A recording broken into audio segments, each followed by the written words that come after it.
Something about those old tank tops when you put them on and they fit, you're like going, thank you, Lord, thank you, Lord. This is another one that I got out of my closet tonight, and I'm a little self-conscious, but it fits. That's the main thing.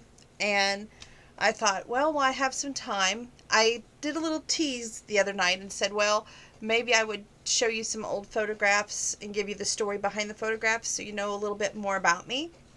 So I thought this is a good time for that. And besides that, um, show you how I'm doing on my coloring. So this is how the coloring's going. It's slow but steady. See how I've been working on the coffee cups, the pot, the flowers, and the vase. It's coming along. It's not perfect by any means, but neither am I. So, growing up, we would go to Opryland every year when it was around. And for you youngins who don't know what Opryland was, it was a theme park located in Nashville, Tennessee, home of the Grand Ole Opry, which the Grand Ole Opry was located on the site of the Opryland. And Roy Acuff had his house on Opryland property. Everything was just country, and it was wonderful.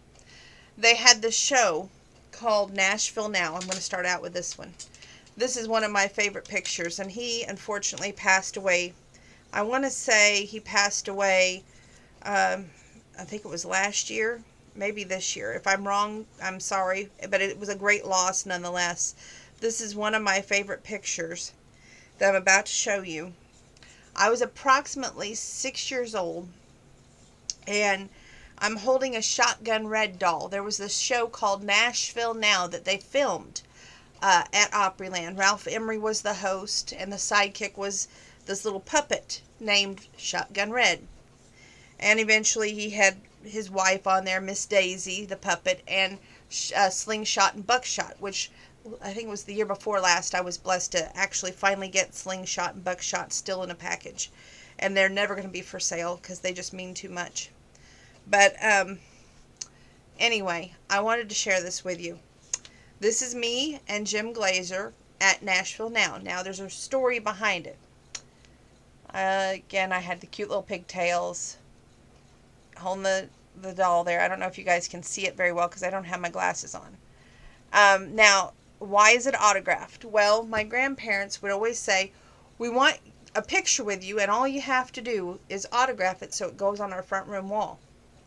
So most of them would be obliging and take a picture, and then they give us this address where we could send it to them with a self-addressed stamped envelope with a picture in it and the note for them just to sign it and send it back. And they would, and that's why we have so many wonderful memories. The next one is probably one of my prized possessions, no doubt.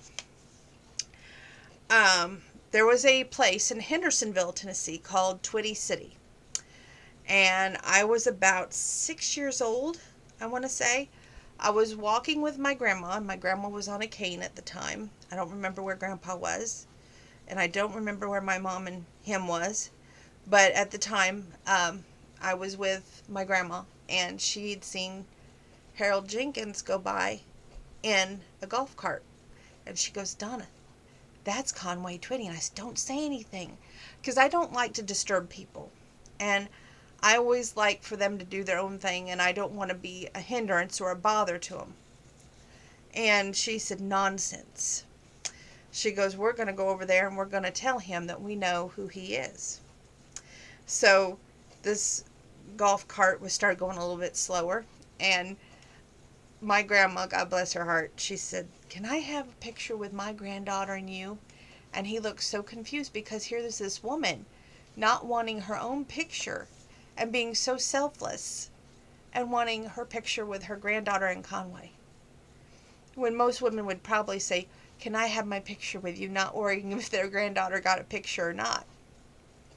And he got out of the golf cart and he took his picture with me. I don't know if you all can see that or not. I'm going to try and hold it back here a little bit. And that's the ticket from from Nashville North in Taylorville when we got to see him years later. And he was one of the rare ones that we had to get it sent backstage over there at Nashville North, and he autographed it. Just that was in '85, and when he autographed it. But the picture was before then, of course. But I was just like, wow, that's definitely a memory to cherish now. And then to two of my personal favorites. This one here was at the Arcola Broomcorn Festival, and some of you may remember him as singing that song, "Good night, sweetheart, sleep tight, wherever you are." I love that song. And Wonderful Tonight, his version, is my favorite. There's Breathe In, Breathe Out that Chris Cagle wrote, but he sang it the heck out of it, if you will. And he was one nice guy.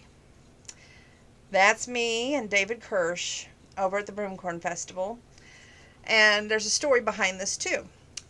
I had sent a picture to one of my friends who lived in Oklahoma at the time, and her name was, I want to say, Patty Autry, which I've lost touch with her. I'd love to get in contact with her again. But anyway, she said, "I'm going to send you a surprise when we go to Maui, and I know how much you love to go, but you can't afford to go." I still have the phone call that David Kirsch left on my voicemail on tape, on a cassette recording tape, no kidding. And it's one of my prized possessions. "Hey, Donna, missed you in Maui, wish you were here, and maybe next year." It was just so awesome. And this picture was signed with that in mind. "Donna, love ya, missed you in Maui, David Kirsch." Then we have another one of my rowdy favorites that you all know his son, but he stole my heart a long time ago. And that would be Rhett Akins. Songwriter, singer, father, great man. And that was at Nashville North in Taylorville, before it no longer exists. I wish it did. And it's autographed too. I was his fan club member, which I honestly have his poster still up in my room. And it's autographed still. So that's just a little history of meet and greets that I've done with just a few famous people. I'm sure that eventually I'll probably get to all of them on here with you, but each picture has a memory. Each picture tells its own story. As a picture should be. It's worth 1,000 words and that much more. Not much to say today. I'll sing one song for you, and then I'm going to go work out.